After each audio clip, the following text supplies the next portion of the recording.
Eubank Jr. Let's put it this way. You'd have to laugh or else you'd cry.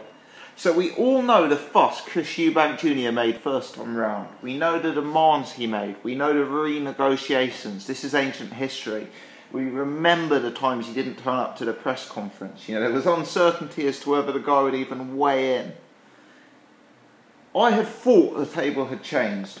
You know, I had thought there was a situation now where Eubank Jr. was chasing the rematch. I had thought there was a situation where he was the one who was more desperate for the fight than Billy Joe. And as a result, there wouldn't be any of the shenanigans and any of the nonsense in a potential rematch. But boy, I was mistaken, and I was badly mistaken. Quite spectacularly, in an interview with IFL TV, Frank Warren has revealed that the rematch is in jeopardy because Chris Eubank Jr. doesn't want to vacate his WBA interim belt. Now, if I was Eubank, I'd vacate the belt anyway because I wouldn't want the belt. Put simply, everyone knows Gennady Golovkin is the WBA middleweight champ. And for those who are really observant, they will know that Danny Jacobs is a WBA regular. I mean, the WBA interim is a joke at best, you know, being the third titleist in that division. Now, the difficulty is, Billy Joe has to fight in a WBO fight because he is WBO mandatory, WBO #1 ranked fighter for Andy Lee's belt. So if Billy Joe doesn't fight in a WBO sanctioned event, he will lose that position. So he can't afford to not fight in that because it's taken him so long to get the genuine world title sort of opportunity that's in front of him. Now, we could make an argument that Billy Joe himself has missed 1 or 2 chances at least to fight for a world champion. So perhaps he shouldn't be that bothered or motivated by it. That's a separate debate. Let's not deal with that in this video. But Chris Eubank Jr. effectively, the WBO won't sanction him to fight for their #1 spot if he's got a WBA regular title. So he's got to make a choice, WBO or WBA. And he's saying he wants to keep the WBA belt. I find that incredibly bizarre. Realistically, does Eubank Jr. want to go down the route of trying to get a mandatory with Golovkin? Possibly not. Isn't the Saunders a more winnable fight and a bigger money fight for him at this stage? You know, it's crazy.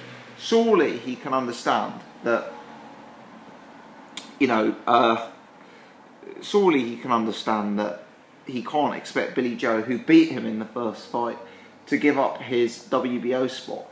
And if Eubank Jr. is so confident of winning the fight, then by beating Saunders, not only will he be WBO #1, but he'll also get WBO interim. So in effect, he'll be trading one nonsense interim belt for another.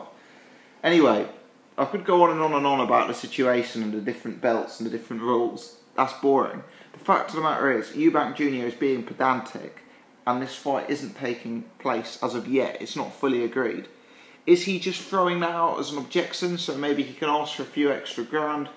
Who knows? We shall find out. But again, Frank Warren's imposed a deadline, and the deadline, I believe, is something like today. So it's drama all the way with these two. The amazing thing about Chris Eubank Jr. Sometimes if I have an argument with a girlfriend, right, it would be like, do I text her?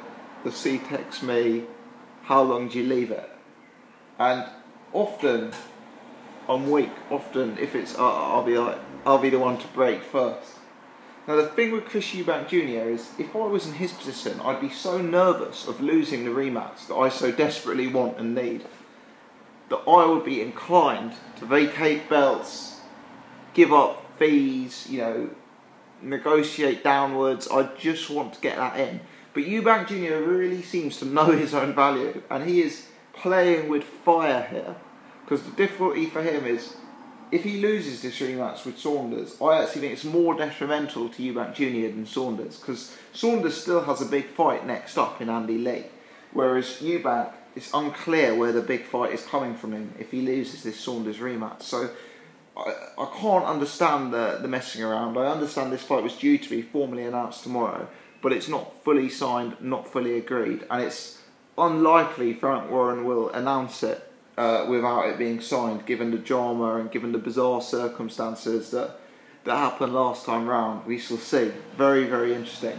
But Eubank Jr never ceases to amaze me. Drama follows him everywhere he goes. He seems to have got this bizarre attachment to this interim belt, and amazing if this stands in the way.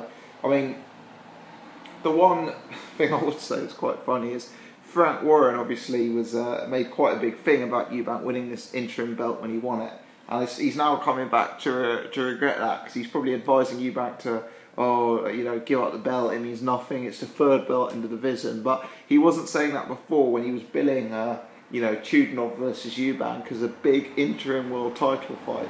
So that's very interesting. Obviously I hope this goes, you know, this fight goes ahead. It's probably just another attempt from Eubank Jr to raise his purse, to build the public interest in the fight, and to remain this mysterious figure who's calling all the shots, etc.